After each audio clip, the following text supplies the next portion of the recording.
kayo, mga mahal na kapatid.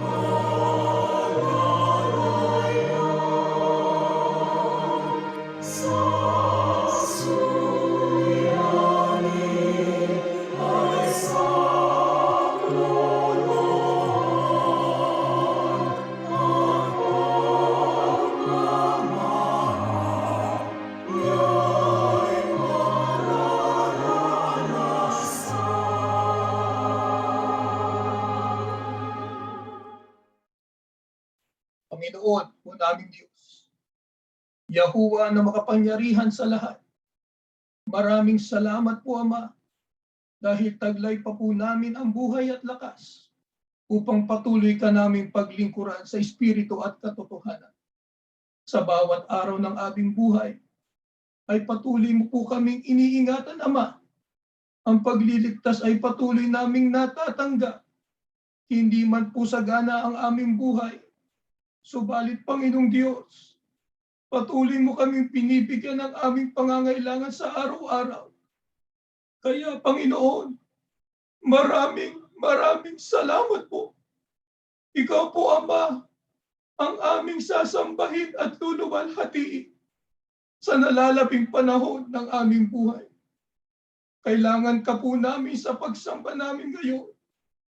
Ama, parang awa mo. Palakasin mo po ng pag-asa ang iyong mga anak. Mahabag ka po sa mga anak mong nagturusa dahil sa mga karamdaman. Higit sa lahat, dakilang Yahuwah. Dagdagan mo po kami ng matibay na pananampalataya upang kami ay makatagal at makarating sa hangganan ng aming paglilingkod sa iyo. Sa mabilis na paglipas ng panahon, ay lalong papalapit ang pagdating ng aming Panginoong Yahushua. Panginoong Yahushua, alalahanin mo po kami sa iyong pagdating. Kilalanin mo po kami sa harap ng ating Ama upang malubos ang aming kagalakan. Narito po ang aming mga apuloy.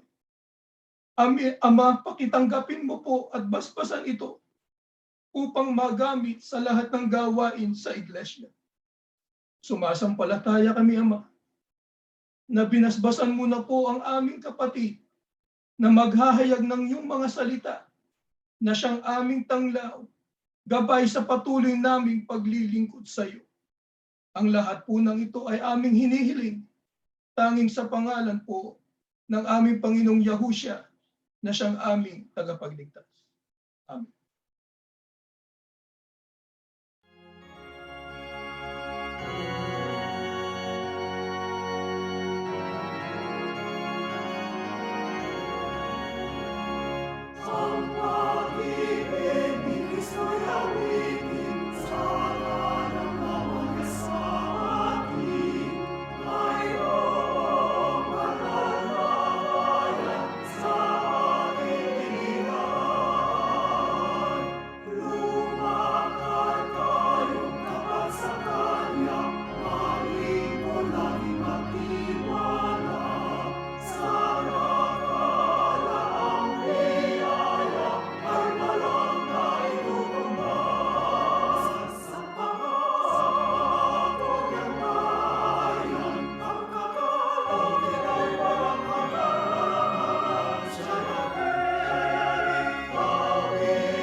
Mga magulang at mga mahal na kapatid, tayo ay muling pinasapit ng Diyos sa yugtong ito ng panahon.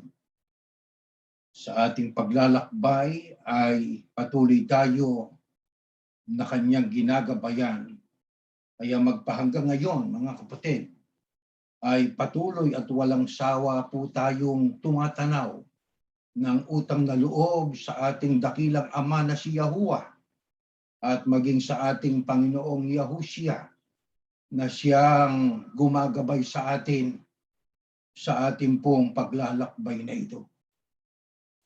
Sa ating panahon ay lalong umiigting ang ginagawang paglilingkod ng mga tao sa Diyos. Ang totoo, ang iba na dati ay mga libre pensador, mga free thinkers. Ang iba ay hindi kaanib sa anumang relihiyon nang mangyari itong magkabi-kabilang mga salot, pandemya, lindol, kagutom, digmaan, kawalan ng kapayapaan. Ang mga tao ay naghanap ng paraan para pumayapa ang kanilang kalooban. Kaya sila'y natutong sumamba, namili ng paraan ng kanilang pagsamba. Karapatan nila yon, maging tayo karapatan din po natin yon. Ngunit, alinsunod po sa Biblia, mga kapatid, ay mayroong hinahanap ang Diyos na pagsamba at kaparaanan ng pagsamba sa Kanya, na ito ang dapat po natin na mapag-aralan at ito'y ating matutunan at maisagawa para ang ating pagsamba ay maging sa Kanyang kaluwalhatian. Anong uring pagsamba ito? Pagsambang hinahanap ng ating Panginoon Diyos na si Yahuwah. Pakinggan po natin sa unang talata sa pag-aaral natin sa Hebreo. Ganito nakasulat. Kaya magpasalamat tayo sa Diyos dahil kabilang na tayo sa kaharian niya na hindi nayayanig. Sambahin natin siya sa paraang kalugod-lugod na may takot at paggalang sa Kanya. Ayon po sa Biblia, anong uring pagsamba ang hinahanap ng ating Panginoon Diyos? Yung pong pagsambang nakapagdudulot ng kaluguran sa Kanya. Paano po yun? Kailangan ay pagsamba na may takot at paggalang sa Kanya. Bakit natin dapat maisakatuparan po ito? Sapagkat yan ang dahilan ng pagkakalalang sa atin. Lalo na nga tayo nakabilang sa kaharian niya na hindi nayayanig. Alam niyo yung kaharian na yan ay yan ang ibinigay sa munting kawan. Na yan nga ay ang iglesia na itinatag ng ating Panginoong Yahushua. At meron pang isang kahariang hindi nayayanig o mayayanig, na yan nga ang siyang kahariang ipinangako sa atin ng ating Panginoon Diyos. Kaya yung mga biyayang yan, tinanggap natin po mula sa Panginoon Diyos sa dinami-dami ng mga tao. Kaya marapat lang na tayo ay magpasalamat sa ating Diyos. Ngayon, alinsunod po sa Biblia, paano ho ang pagsambang may takot at paggalang na siyang totoong pagsambang nakalulugod sa Diyos? Pakinggan natin. Awit 111. Ang pagkatakot kay Yahuwah, ang pinagmumulan ng karunungan, lahat ng sumusunod sa kanyang mga utos ay may mabuting pangunawa. Purihin siya magpakailanman. Paano po ba ang pagsamba na may takot at paggalang kay Yahuwah na siyang kalugod-lugod na pagsamba sa Kanya? Yan ho ay yung pagsamba na ating inuunawa na mabuti o nagsisiyasat ang mga sumasamba. Ano ang kanilang sinisiyasat? Ano ang ating sinisiyasat? Ang ating mga napapakinggang aral na ipinangangaral. Kailangang unawain nating mabuti. Siyasatin po muna nating mabuti. Kapag ka ating pong natiyak na yan ay tama, saka po tayo susunod. Hindi yung susunod muna tayo, saka natin aalamin kung tama ang ating sinunod o hindi. Kailangan po ay atin munang suriin, siyasatin natin. Kapag ang sabi nga it makes sense sa atin, ay atin mong sundin. Ibuhay natin. Ano ho ang naidudulot nun? Kapag tayo ay sumasamba sa Ama na may kalakip na pangunawa bago natin sundin ang kanyang kalooban. Ang sabi sa huling bahagi ng talatang yan, purihin siya magpakailanman. Ibig sabihin, nabibigyan natin ng kapurihan ang ating Panginoon Diyos. Ganito ho ang pagsamba na sinasamahan ng dakilang Diyos. Mayroon bang pagsamba kay Yahuwah na hindi sa paraang nakalulugod sa Kanya? Basahin natin sa Isaias. Ganito nakasulat. Sinabi ni Yahuwah, ang mga taong ito'y nagpupuri at nagpaparangal sa akin sa pamamagitan ng kanilang mga bibig, pero ang puso nila'y malayo sa akin. At ang pagsamba nila sa akin ay ayon lamang sa mga tuntunin ng tao. Meron bang pagsamba kay Yahuwah na hindi po sa paraang kalugod-lugod sa Kanya? Meron po. Aling pagsamba ito? Ito yung pagsamba, presente sa pagsamba, sumasamba sa Panginoon Diyos, pero sa bibig ang sabi ng Biblia. Ang mga taong ito'y nagpupurit, nagpaparangalambika sa akin sa pamamagitan ng kanilang mga bibig. Maaaring namumutawi sa kanilang mga bibig ang pagpapasalamat sa Panginoon Diyos, ang pagpupuri sa Panginoon Diyos. Pero ano ang problema nitong mga ibang mga sumasamba? Ang sabi sa talata, pero ang puso nila ay malayo sa akin. Alam naman natin na kung tinitingnan ng Diyos ang ating pagsamba sa Kanya, may paggalang, kayang kasuotan natin ay kasuotan pang pagsamba. Espesyal na okasyon, espesyal na kasuotan. Yung pinaka magandang kasuotan, maral kung meron tayo, ang siyang ating isusuot para ating sambahin ang dakilang manlilikha. Di po ba? Pero ano po ang pahayag ng Biblia? Ang iba, ang pagsamba nila'y sa bibig lang. Wala sa puso. Ang tinitingnan ng Diyos, higit sa lahat, bukod sa ating kasuotan ay ang ating puso. Bakit? Ano ho ang ginagawa po ng iba? Abay, ang pagsamba ho ng iba, bukod sa wala na nga sa puso, ay ang pagsamba nila ay nakabatay pa sa tuntunin lamang ng tao. Isipin ninyo, Diyos ang binabanggit, pangalan ng Diyos ang pinapupurihan, pero ang sinusunod, aral at tuntunin ng tao. Sino ang naluluwalhati ron? Hindi ang Diyos. Sinong nalulugod doon sa ganong uring pagsamba? Yung tao. Yung tuntunin ng tao na yun ang sinunod ng mananamba. Yun ang nalulugod, hindi ang Diyos. Hindi ho ba yun ay dapat natin ituwid? Di ho ba? Kaya kailangan ho sa ating pagsamba, matyak din po natin na ating pong nagagawa ang pagbibigay ng kaluguran sa Panginoon Diyos, kaya sundin natin ang kaparaanan na itinuro niya sa atin. Kapagkat alam niyo, ang puso, diyan galing ang pag-ibig. Diyan nagbukal ng pag-ibig ang puso. Ang katunayan po sa pag-ibig sa Diyos, hindi lang sa bibig. Ang katunayan po sa ating pong pag-ibig sa Panginoon Diyos, ayon sa unang 1:5-3, ito ang turing na pag-ibig ng pagtupad sa kanyang mga utos. Kaya mga kapatid, ang ganitong uring pagsamba, ang sinasamahan ng Ama. Mahalaga po yun.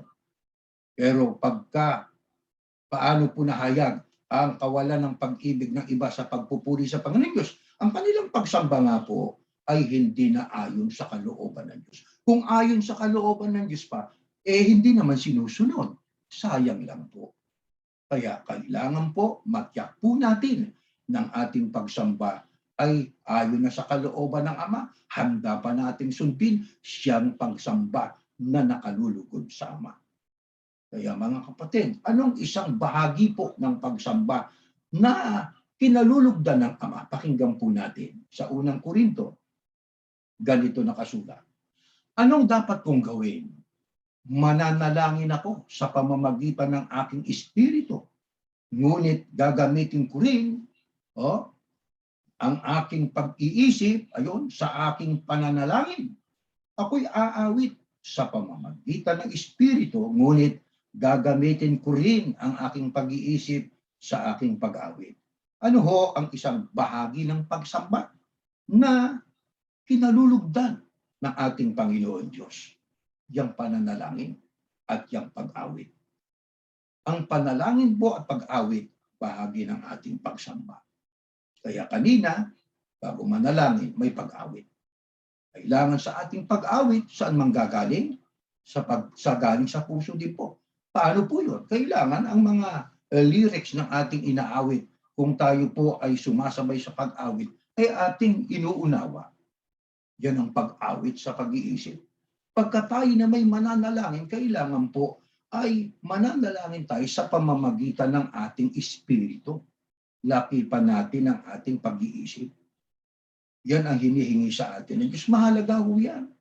Kaya bago tayo magsimula ng ating mga pag-awit, meron tayong personal na panalangin sa Ama. Kayo man po na nasa inyong mga dako, kung saan man po kayo, ay alam natin ang pakahalagahan ng personal na paglapit sa Diyos magitan po ng ating pananalangin. Ngayon, paano ho ayon sa Biblia, sa ibang talata pa ng Biblia, isinasagawa ang panalangin at pag-awit na isinasaisip o pag-awit at panalangin sa pag-iisip? Basahin natin dito sa dalawang pinagtabi nating mga talata. Ecclesiastes at Corinto. Huwag kang pabigla-bigla sa pananalangin. Isipin mo munang mabuti ang ipapangako mo sa Kanya sapagkat nasa langit at ikaw ay nasa lupa. Mag-ingat ka sa pagsasalita. Kahit na ang mga instrumentong walang buhay tulad ng plauta at alpa, kung hindi malinaw ang mga notang tinutugtog, paano malalaman ng nakakarinig kung anong awit ang tinutugtog? Paano ho ang pag-awit at panalangin? Kalakip ang pag-iisip? Kailangan po sundin natin ang nasa Biblia. Paano po yun? Huwag po tayong pabigla-bigla sa ating pananalangin. Paano magagawa po yun? Isipin muna natin mabuti bago tayo magsalita. Wala naman pong perpektong manalangin. Gaya po ng sabi dun sa Roma, kaya alam tayo nakakapanalangin sa tulong ng Espiritu Santo. Pero kaya ang kailangan lang po, paghandaan po natin. Bispiras ng pagsamba, malayo pang pagsamba, ay atin na pong iniisip kung anong ating sasambitlain sa Panginoon. Ngayon, kung tayo man ay nagkukulang sa ating mga pananalangin, sapagkat tayo taong pwedeng ikangay magkamali, marahil ay pupunan na po yun ng Panginoon Diyos. Pero dapat paghandaan po natin ang ating pong babanggiting mga salita sa Diyos sapagkat ang Diyos ay nasa langit, tayo nasa lupa. Kaya huwag tayong pabigla-bigla. At maging sa ating pag-awit naman, kailangan po ay maging malinaw ang mga notang tinutugtog. Kaya ang mga kapatid nating bumubuo ng mga awitin natin sa pagsamba ay kanilang ginugugulan niya ng panahon.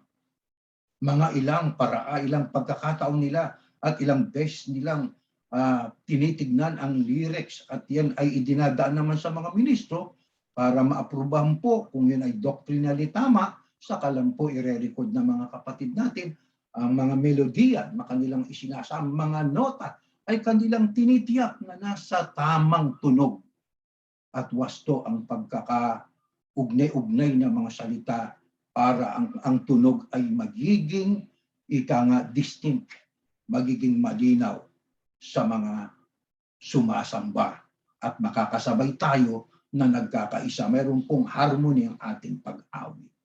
Kaya, mga kapatid, ang mga pag-awit at panalangin, mahalagang bahagi po yan ng ating mga pagsamba.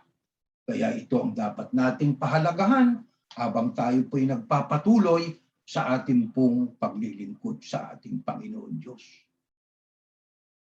Kaya ano pang isang bahagi po ng pagsambang pagpupuri sa Diyos na may kinalaman sa pagkatakot at paggalang kay Yahuwah, sapagkat kanina kung napapansin po ninyo sa mga talatang unang binasa natin ay kailangan sambahin natin ang Diyos ng kalugod-lugod sa Kanya. Di ba?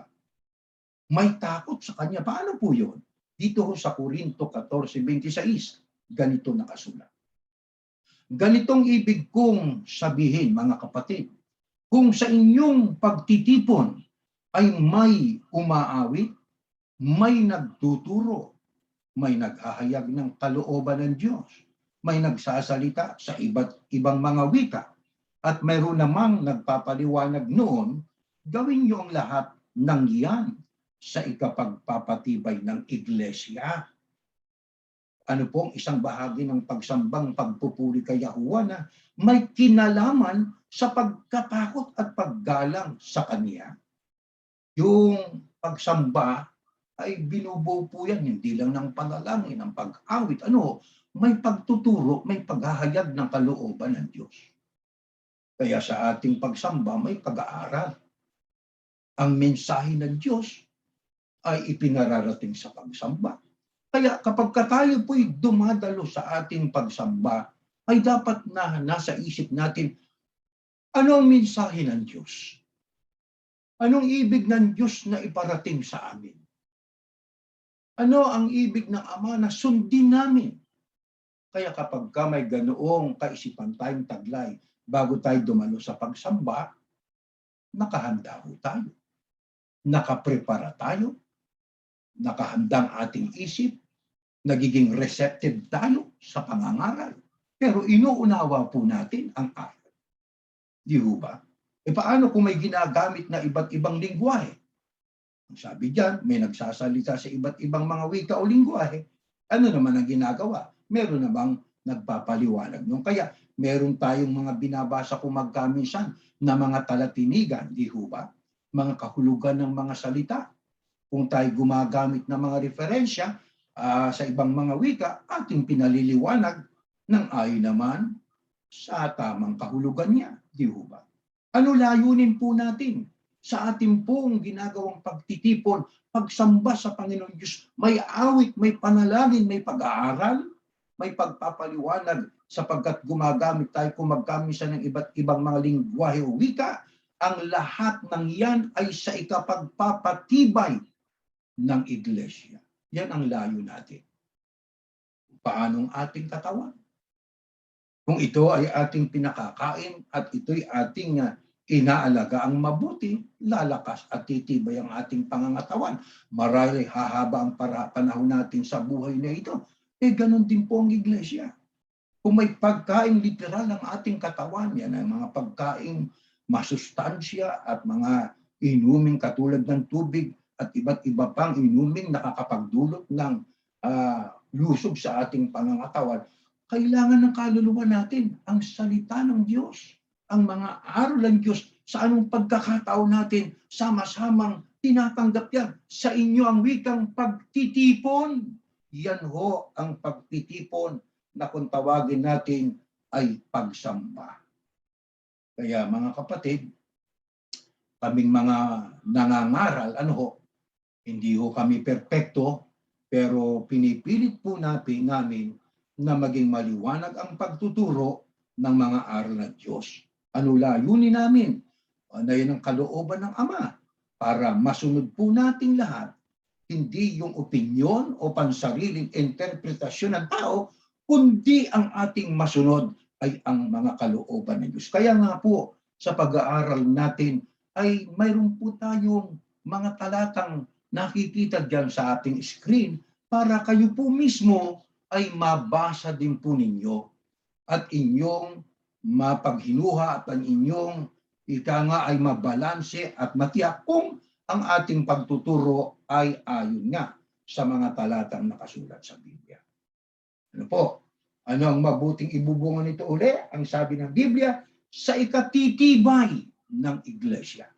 Kailangan patibay ng iglesia sapagkat napakatibay ng kalaban natin. Ang titibay ng pagsubok, ang titibay at ang lalakas ng iba't ibang mga dumarating na problema sa tao. Ito lalo ngayong panahon, lumalala na naman itong COVID na ito. Isipin ninyo, kailan lang na ibabahagi ko lang po sa inyo, kausap ko lang yung isang stenographer namin doon sa courthouse. Abay, kahapon namatay na lang dahil sa COVID. Isipin nyo, bata pa. Ibig lang sabihin, ang buhay natin, lahat naman tayo ay walang kasiguruhan. Buhay tayo ngayon. Bukas hindi natin alam kung tayo po'y nandiyan pa. Ganon kaikli ang buhay eh. Diyos lamang ang nakakaalam. Alam niya kung ilan ang araw na ilalagi natin sa buhay na ito. Tayo, hindi ho natin alam. Kumu't hindi natin alam, anong dapat natin gawin? Kailangan po'y maghanda. Ang paraan ng paghahanda, yan po, wag na, yan nakasulat na yan. Sa inyong pagtitipon na may awit, may pagtuturo, kailangan po ating pong pahalagahan ang pagsamba. O mga kapatid, anong ibig sabihin na ang lahat ng yan ay gagawin po natin sa ikatitibay po ng iglesia? Aba, hindi ang ibig lang sabihin po niyan ay ang ating pinakahangarin, hangarin ng Diyos. Sapagkat ibig niyang iglesia, mga miyembro, maging matibay. Di ho ba? Mabuti basahin po natin ang isa pang paliwanag ni Pablo. Diyan din sa Kapitulo 14, 1,3. Ganito pong ating mapapakinggan. Sikapin niyong makamtan ang pag-ibig. Ngunit sikapin din ninyong makamtan ang mga kaloob na espiritual, lalo na ang pagpapahayag ng mensahe ng Diyos. Ngunit ang taong nagpapahayag ng mensahe ng Diyos ay nagsasalita sa mga tao upang sila'y matulungan, mapalago at mapalakas ang loob. Ano ibig sabihin na sa ating pagtuturo ang lahangarin natin, sa ating mga pagtitipon, ay iglesia ay magkaroon ng ika nga ay lakas na galing sa Ama sa pamamagitan ng kanyang mga salita. Yan nga ang sabi ng Biblia. Yan ang layunin. Tumibay ang iglesia. Kapagkat ang panahon natin ngayon, puspos ng kahirapan at yung pandemya, grabe ho yan. Hindi gawang biro po ito. Bata, matanda, talagang lumalala gumagrabe. Di ho ba? Kaya ang sabi ng Biblia, sikapin yung makamtan ng pag-ibig. Number 1 po yan. No? Pero kasabay niyan, ano pa sabi? Sikapin din ninyong makamtan ng mga kaloob na espiritual. Kaya kailangan maging espiritual ang ating pamumuhay ngayon. No?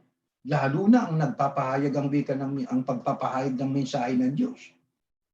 Kaya ang pagpapahayag ng mensahe ng Diyos tuwing pagsambal po natin o pagtitipon natin na mahalagang bahagi po yun. Mahalagang bahagi ng pagsamba. Sabi pa nga dyan, ang layunin upang sila, ang iglesia, na kasama natin sa pagsamba ay matulungan. Sapagkat marami ngayon, mga kapatid, harapin natin ang totoo, ay talagang nangangailangan. Marami ang nangangailangan. Lahat tayo nangangailangan. Kaya kailangan natin ang pagsamba. Tanging sa Diyos tayo aasa. Ang Ama, pagka sa Kanya tayo nagtiwala, naglagak ng pag-asa, gagamit siya ng kaparaanan, gagamit siya ng ibang tao para matulungan tayo. Ganun ang Panginoon Diyos. Kung kailangan ang Diyos ay gumawa ng mga himala sa buhay natin, at yan ay naranasan na po natin sa mga nakaraan. Pagpapatuloy ng Diyos, gagawin ng Diyos yan. Ano pa sabi? Para mapalago at mapalakas ang loob ng mga kapatid. Ang iba ngayon talagang pagka nakakausap natin, hindi man niya sinasabing ako ho ay napapanawa ng lakas ng loob at pag-asa, pero mababakas natin sa tinig ng kapatid at maging ng hindi kapatid na nakakausap natin ang kawalan ng pag-asa. Kaya ang mensahe, ang tinig ng Panginoon Diyos na ating tinatanggap tuwing pagsamba, siyang magpapalago at magpapalakas, magpapatibay ng ating kalooban, mga kapatid. Kaya ano ang kabilin-bilin ng Apostol Pablo tungkol dyan sa pagtitipon natin? Ito ho ang sabi sa Hebreo 10:25. Pakinggan po natin. Huwag nating kaliligtaan ang pagdalo sa ating mga pagtitipon gaya ng nakasanayan ng iba. Sa halip, palakasin natin ang loob ng isa't isa, lalo na ngayong nakikita nating malapit na ang araw ng Panginoon. Dahil dyan po tayo lumalakas ang loob, dyan po tayo tumitibay, diyan nararagdagan ng ating kaalaman tungkol sa mensahe ng Panginoon Diyos sa pagtitipon natin o pagsamba. Ano bilin ng Apostol Pablo? Huwag natin kaligtaan. Katumbas, huwag po nating pababayaan ang pagsamba natin. Bakit? Sapagkat nakasanayan na po ng iba. Alin yung nakasanayan ng iba? Yung pabayaan ng pagsamba. Pero gaya ng ating kaninang sinabi sa ating eksordyo, sa nangyayari nito sa mundo ngayon, dahil sa pandemya at kaguluhan at nakaamba pang mga panganib ng digmaan, ang tao ngayon ay natutong maghanap. Saan ako magkakaroon ng kapayapaan na yun ang magbibigay ng lakas ng loob sa akin? Sa pagsamba, di ho ba? Pagka tayo sumasamba, nagiging mapayapa tayo. Kapag tayo nakakarinig ng mga salita ng Diyos, ang takot napapalitan ng lakas ng loob. Ang panghihina ng ating kalooban nagbibigyan ng Diyos siya ng iba yung tibay ng loob para harapin itong mga iba't ibang suliranin natin sa buhay at mga karamdaman. Di ba? Kaya ang kailangan sa atin, mga kapatid, magpaalalahanan. Pag ang iba'y hindi ho nakakasamba, tawagan natin. Tawag lang muna. Iwas muna tayo ng physical na pag-uusap. Pagkat napakahalakas nitong Omicron na ito eh.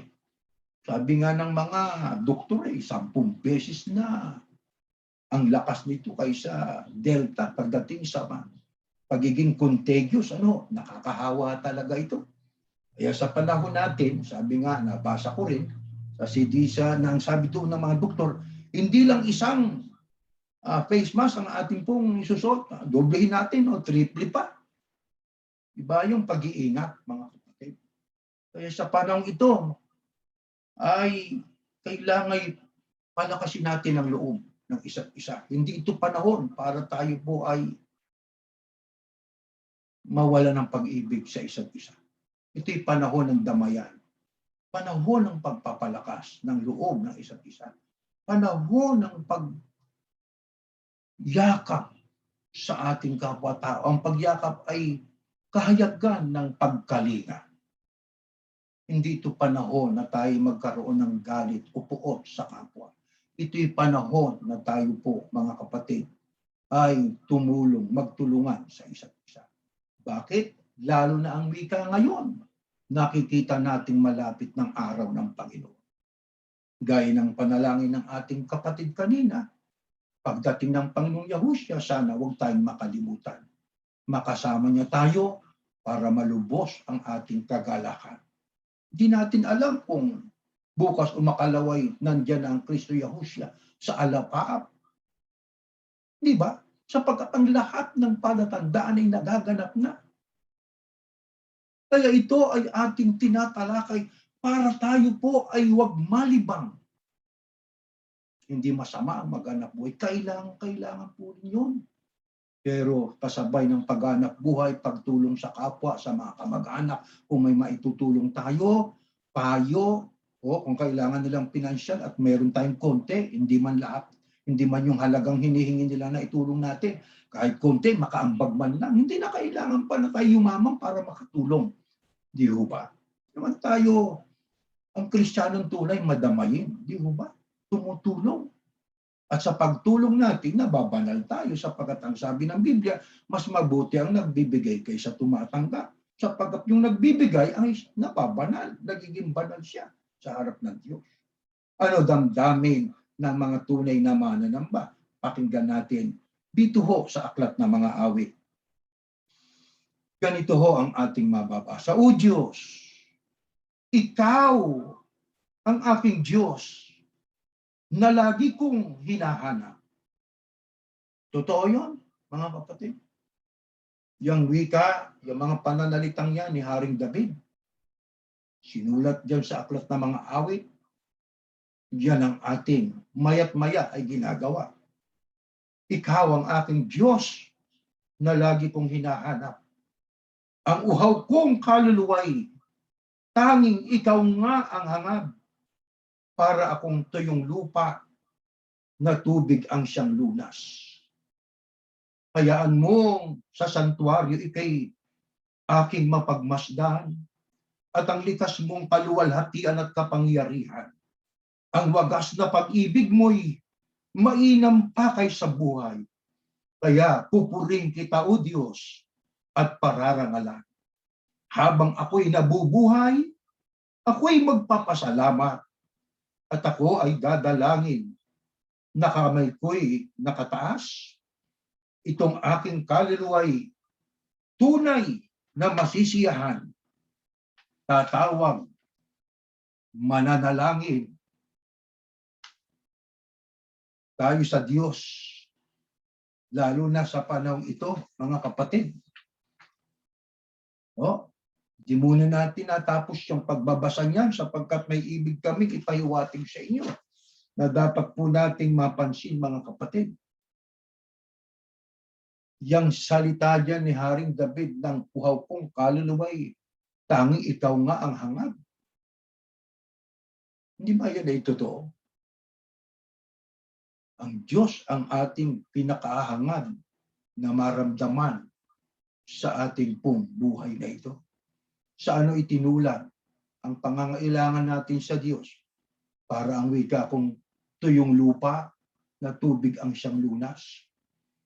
Ano pa sabi? Hayaan mong wikang sa santuary aking mapagmasdan. Palibasa ng panahon ni Haring David. Meron silang santuaryo. Pero sa panahon natin ngayon, katumbas ay templo o, di ba? Sa panahon natin ngayon, ito ang templo. Di ba? Sapagkat ang mga kapilya, templo, susunugin po yan. Ito na ngayon ang pinaghahanda. Ito ang templo eh. Ito ang templo, manahan sa ating buhay, ang ating Diyos. Ano pa sabi? Tuloy natin ang basa. Ganito pa rin ang ating matutunghayan sa 3. Ang sabi dito, ang wagas na pag-ibig mo'y mainam pa kaysa buhay. Kaya pupurin kita, O Diyos, at pararangalan. Habang ako'y nabubuhay, ako'y magpapasalamat. At ako ay dadalangin na kamay ko'y nakataas. Itong aking kaluluwa'y tunay na masisiyahan, magagalak, na umaawit ng papuring iaalay. Yang mga katagang, mga pananalitang binitiwan ni Haring David, aplikable sa atin ngayon. Mga kapatid, ano ang sabi po riyan? Nasisiyahan sa kagalakan ng kanilang kaluluwa ang tunay na mananamba sa pag-aalay ng papuri kay Yahuwah. Kaya dahil sa labis na kagalakan ng ating kaluluwa, ang pangako natin kay Yahuwah, magpupuri tayo sa Kanya. Magpapasalamat tayo sa Kanya. Mag-aalay tayo ng pagpaparangal kay Yahuwah habang tayo ay may buhay at may lakas. Ano pa ang dapat po natin gawin? Hinahanap-hanap natin ang Diyos. Hinauuhawan natin ang Diyos. Kaya ang kabuuan ng pagsamba, hindi lang sapat na tayo ay nakaawit, nakapanalangin sa Ama. Sa panahon pa lang ng ating pagtanggap ng mensahe, nararamdaman na po natin ang kanyang kapangyarihan. Ang kapangyarihan ng kanyang salita sa ating buhay. Ginauuhawan ba natin ang Diyos, mga kapatid? Nararamdaman ba natin kailangan natin ang Diyos sa ating buhay? Kung hindi po natin nararamdaman yun, magbalikwas tayo. Pagkat baka yun ang tanda na ang Diyos ay may nakikita sa atin. Kaya siya hindi sumasama. Kaya siya hindi natin nararamdaman. Kababaan ng loob, kailangan po natin yon. Hindi natin pwedeng sabihin, ako'y matuwid sa harap ng Ama. Ang iba'y mali, sila ay hindi matuwid. Hindi natin pwedeng sabihin yon. Tayo man ay nagkakamali, tayo may nagkakasala. Kaya kapag tayo ay dumudulog sa Ama, na may pag-awit at panalangin, pero nakikita ng Diyos sa atin Ang pagmamataas, magdaramdaman Diyos. Ang ibig niya, mababa kalooban natin. Ang ganitong uring lingkod ng Diyos, habang buhay siya, magpapasalamat sa Ama. Habang buhay siya, sasabihin niya, Ama, pupurihin kita, luluwalhatiin kita. Bakit? Ang aking kaluluwa'y tunay na naliligayahan, nagagalak sa pag-awit at panalangin iniaalay namin sa iyo. Sana ganun tayo, mga mahal na kapatid. Ano naman ang tapat na pangako ng ating Diyos sa mga tumatawag at nananalangin sa Kanya na may katapatan? Pakinggan natin ang nakasulat sa Jeremias 29, 12, 13 at 11. Ganito po ang ating mababasa, mga kapatid. Pakinggan po natin. Bago natin basahin yan, ay atin munang basahin ang awit. Let's go back to Psalm 61:1-3. Sa ano ang sabi po riyan? Ito nakasulat. Hear my cry, O God. Listen to my prayer. From the ends of the earth. Alam natin, ang iglesia sa mga huling araw ang tinutukoy niyan. I call to you, I call my heart grows faint. As I call my heart grows faint. Lead me to the rock that is higher than I. For you have been my refuge, a strong tower against my foe. Salita yan ni David. Pwede natin sabihin yan, tayo mga tagawakas ng lupa. Sapagkat ang ating mga puso ay nanghihina. Gabayan tayo sa batong mas mataas kaysa atin. Ang Diyos ang ating kanlungan. Siyang ating matayog na muog laban sa ating mga kaaway. Kaya mga kapatid, sa napakadilim na hinaharap ng mga tao sa mga darating pang panahon, anong dapat nating hilingin sa Panginoon Diyos? Ang tayo ay patuloy niya na samahan.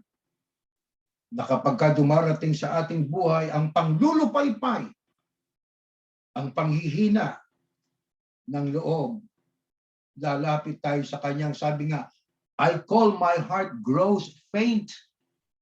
Tatawag tayo, I will call to you. Tatawag tayo sa Diyos. Hindi natin pwedeng kayanin mag-isa ang ating kakaharapin pa sa buhay na ito. Hindi ito pangkaraniwang pangyayari itong nagaganap sa ngayon, mga kapatid. Kaya kapag tayo ay may matibay na kanlungan, pagka tayo ay may matibay na muog laban sa kaaway, walang makatatalo sa atin, walang makadadaig. Lahat ng galamay ni Satanas na ginagamit na kasangkapan para tayo po ay alisan ng pagtitiwala sa Diyos. Para tayo kanyang iligaw, yun ay hindi uubra sa atin. Kung tayo ay mapanalanginin at tayo ay laging tumatawag sa Diyos. Kaya mga kapatid, huwag nating pagsawaan ang pananalangin. Bago matulog, pagkagising sa umaga, tumawag tayo sa Ama. Nararamdaman ba natin, may karamdaman tayo, lumuhod tayo sa Ama. Sabihin natin sa Ama, Ama, kung binuhay mo kami, hanggang ngayon may karamdaman kami, kaya niyo pong alisin ito, sa inyo kami umaasa, Ama. Sa kapangyarihan galing sa inyo, kami nagdudulong, humihingi ng saklolo. Kaawaan niyo kaming palakasin. Makapagpatuloy pa sana sa paglilingkod. Ano naman ang tapat na pangako ng Panginoon Diyos sa mga tapat na tumatawag sa Kanya sa pamamagitan ng pananalangin sa Jeremias? Ganito po ang ating mapapakinggan, ating pong basahin. Kung magkagayon, tatawag at mananalangin kayo sa akin at diringgin ko kayo. Kung lalapit kayo sa akin ng buong puso, tutulungan ko kayo. Alam ko kung paano ko tutuparin ang mga plano ko para sa kabutihan nyo at hindi sa kasamaan nyo, at plano para bigyan kayo ng pag-asa na magkaroon kayo ng mabuting kinabukasan. Ano ang pangako ng Diyos sa mga anak niya na buong puso na nagtitiwala, kaya maya't maya'y dumadalangin sa Kanya. Tatawag at mananalangin. Diringgin ko ang wika kayo. Napakarami ang tumatawag ngayon sa Diyos. Napakarami ng dumudulog ngayon sa Diyos. Tama yun. Pero ang sabi kanina, sa mga wakas ng lupa, meron siyang hinirang, meron siyang pinili. Na yun ang kanyang pinangakuan na pagkadumulog sa kanya, didinggin niya, sasagutin niya ang kanilang mga panalangin kapag lumapit tayo kay Yahuwah ng buong puso. Ang pangako niya ay maliwanag, tutulungan ko kayo. Yun ang ating kailangan na gawin kapag tayo po ay tila baga ay pinanghihinaan ng loob. Tagya tayong lumuhod at sabi natin sa Ama, bakit po ako'y parang pinanghihinaan ng loob? Hindi po ba anak mo ko, pinangakuan mo po ako? Kung ano man ang nakita niyo po sa akin, patawarin po ninyo ako. Palitan niyo ang kahinaan ng loob, ng lakas ng loob na nagmumula sa inyo. Ano pa ang sabi ng Diyos? Garantiyan niya na hindi niya tayo babaliwalain kapag tayo ay dudulog sa Kanya at mananalangin ng buong puso. Ang sabi niya, alam ko kung paano ko tutuparin ang mga plano ko para sa kabutihan niyo at hindi sa kasamaan niyo. Ang plano ng Diyos sa atin, kabutihan natin. Ang sabi pa niya, at plano para bigyan kayo ng pag-asa. Pagkat ang mundo ay larawan ng kawalan na ng pag-asa. Sino man ang mamuno, kumot nakasulat na sa Biblia, magaganap ang mga sinalita ng Panginoon Diyos, magaganap at magaganap yan. Kaya dito sa gitna ng kawalan ng pag-asa, may pangako ang Diyos sa tapat na lumalapit sa Kanya. Ano wika niya? Ang plano ko para bigyan kayo ng pag-asa na magkaroon kayo ng mabuting kinabukasan. Mga apo natin, mga anak natin, huwag silang mawala ng pag-asa. Kung may nakalang biyaya para sa ating mga magulang, may nakalang biyaya rin sa mga anak, maging sa ating mga kaapu-apuhan, kapag tayo na mga magulang ay naninindigan sa tama sa panig ng Diyos, tayo dumudulog sa panig ng Diyos, tayo po ay pumapanig. Doon tayo nakasandal sa panig ng Diyos. Ano man ang mangyari. Kaya ang pagbabagong buhay, tuloy-tuloy natin ginagawa. Pinipilit natin ginagawa po yan. Kaya ako natin ginagamit ng salitang pinipilit sapagkat ala namang perpekto sa atin. Pero sa pinipilit natin na may angkop ang ating pamumuhay sa kalooban ng Panginoon Diyos sapagkat kung magkagayon, hindi babawiin ng Diyos.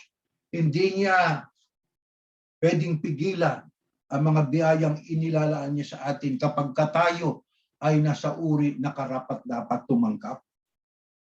Kaya mga kapatid, loobin nawa ng Panginoon Diyos na habang tayo ay may lakas at buhay na ibinibigay niya, bigyan natin ng halaga sa ibabaw ng lahat ang Diyos. Maaring hanggang sa huling paghinga natin, masambit natin sa Kanya, Ama, dumating ng oras ng aming pong pagpanaw. Salamat po sa mga taon. Salamat po sa buhay. Salamat po sa mga pagpapala, pagliligtas na ibinigay mo at ipinadama mo sa akin. May mga kapatid tayo na iniwan na sila ng kanilang ilang mga mahal sa buhay. Nakikiramay tayo sa ating mga kapatid. Sa bawat buhay na nawawala, kahit kaibigan natin sila, kahit hindi pa natin kakilala, nabalitaan natin. Ang puso natin ay talagang sumasa kanila. Ibig sabihin, ang pagdamay, ramdam natin. Sapagkat alam natin, ang nangyari sa kanila ay pwedeng mangyari din sa atin. Kaya habang tayo po, mga kapatid, mga Yahusyans, ay may lakas at may buhay. Pangako natin sa Ama, sabihin natin, Diyos ko, Maawa ka po sa amin. Huwag mo kaming pababayaan.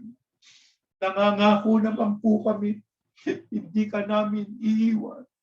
Kaya nga po kami nanindigan sapagkat ang ibig namin ay may pagpatuloy namin ang pagsamba sa iyo, ang pagpupuri sa iyo, ang pagluwalhati sa iyo. Maawa Diyos, basbasan tayong lahat. Tumayo tayo at tayo po'y mananalo. Ama namin Diyos, salamat po ng marami sa iyo. May buhay at lakas po kami. Maaaring nagdang kami sa maraming pagsubok. Siguro ang iba sa amin ay iniwanan ng aming mga ibang mahal sa buhay. Marahil ang iba'y nakaratay pa sa balik ng karamdaman, ang iba'y nasa pagamutan. Pero maaaring sila, Panginoon, ay sumasambang kasama namin ngayon. Marahil ang kanilang sinasabi, salamat sa mga taon. Salamat sa mga araw na ibinigay mo sa amin. Ang iba hindi na namin kasama, ngunit sila'y mga lingkod mong sumamba sa iyo, naglingkod sa iyo, nagtiwala sa iyo, hanggang sa huling sandali ng kanilang buhay. Ito ang aming ipinagpapatuloy, ang manindigan sa pagsamba, sa pagpupuri sa iyo, ang amin po na pinahahalagahan ng mga aral mo. Kaya tuwing pagsamba, hindi namin kinaliligtaan, hindi po namin magawa ang hindi dumalo sa pagsamba, sapagkat dito ka namin inaawitan ng banal na awit. Dito ka namin dinudulog. Dinudulogan namin sa iyo ang aming mga suliranin sa ganitong pagsamba. Oh, Diyos na mamawaing nasa sa langit. Halika po sa bawat isa sa amin. Saan man nandoon ang mga kapatid na kasama sa pagsamba. Pakiunat mo naman ang iyong kamay. Pakibasbasan mo po kami. Ibig naming madama ang iyong pagtulong at pagdamay. Kung kami man ay may mga sakit at ang iba'y nasa pag-aabutan, kung maaari lang naman, pagalingin mo pa po, dugtungan pang mga buhay para ang aming pagsambay may pagpatuloy pa namin, ang pagpupuri, lakit ang pagsunod galing sa puso, na ito ang nakapagbibigay sa inang kaluguran, kaluwalhatian ng iyong marangal na pangalan. Pag nadadama ka namin, lumalakas kami, tumitibay kami. Ang kawalan ng pag-asa, napapalitan ng matibay na pag-asa, lalo't kami kabilang sa kahariang hindi nayayanig.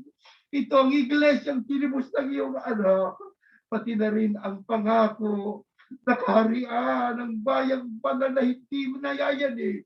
Iyon ang inilalaan mo sa mga anak mong magtatagumpay. Isama mo po kami sa mga anak mo na magtatagumpay upang mawakasan ng aming pong tiisin ang mga hilahin, ang sakit na nararamdaman sa buhay na ito ay mapapawi na pagdating namin dyan sa bayang banal. Pupurihin ka namin magpakailanman. Luluwalhatiin ka namin magpakailanman. Panginoon, alalahanin mong mga anak namin at mga apo. Wala pa silang kasinong karanasan sa buhay. Huwag silang umiwalay sa iyo. Sa iyo sila sumunod na gaya namin. Panindigan hanggang sa dulo pa ron ng aming buhay. Umaasa na kami. Tinagid dapat mo aming pagsamba. Binanal mo layunin namin. At kasama ka namin maging sa mga hinaharap na panahon. Umaasa na kami, tinanggap mo ng bawat pagsamba ng iyong mga anak, sapagkat ang lahat ay dalangin namin sa ngalan po ng Panginoong Yahushua na aming dakilang tagapagligtas. Amen. Purihin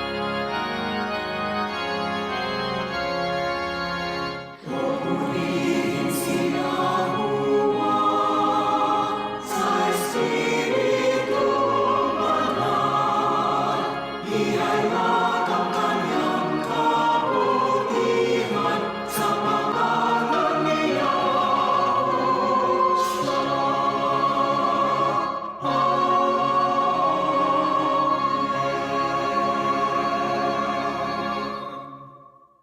Ang biyayang pagligtas ng ating Panginoon, ang pag-ibig ng ating Diyos na si Yahuwah, at ang patuloy na pagkikiisa ng Espiritu Santo. Siya nawang sumaating lahat ngayon at magpakailanman. Amen.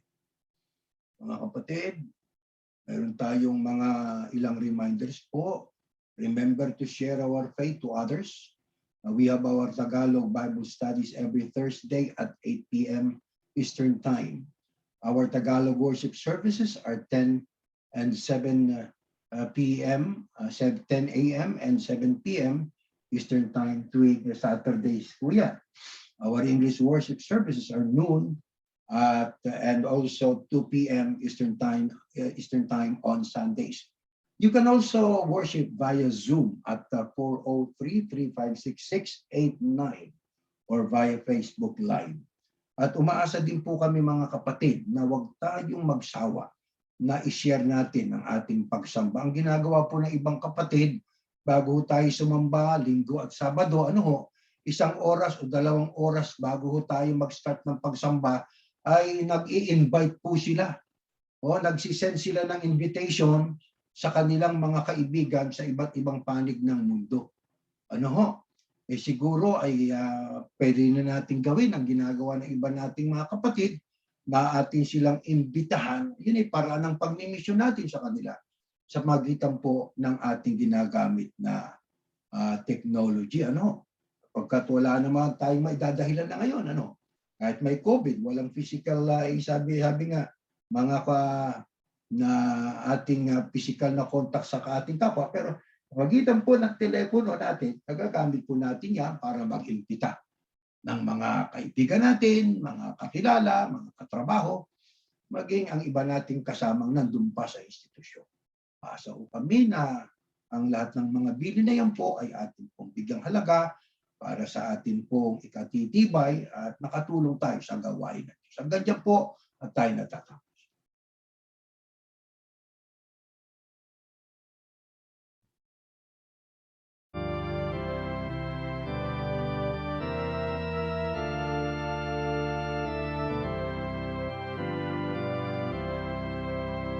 O halina't kay Yahusya'y sumunod, at kami na magkalinga ng Ama. Tuparin ang utos niya, tayo'y magpakatatag, at sa panig natin ang Amang banal. Panghawakan ang aral niya, magtiwala sa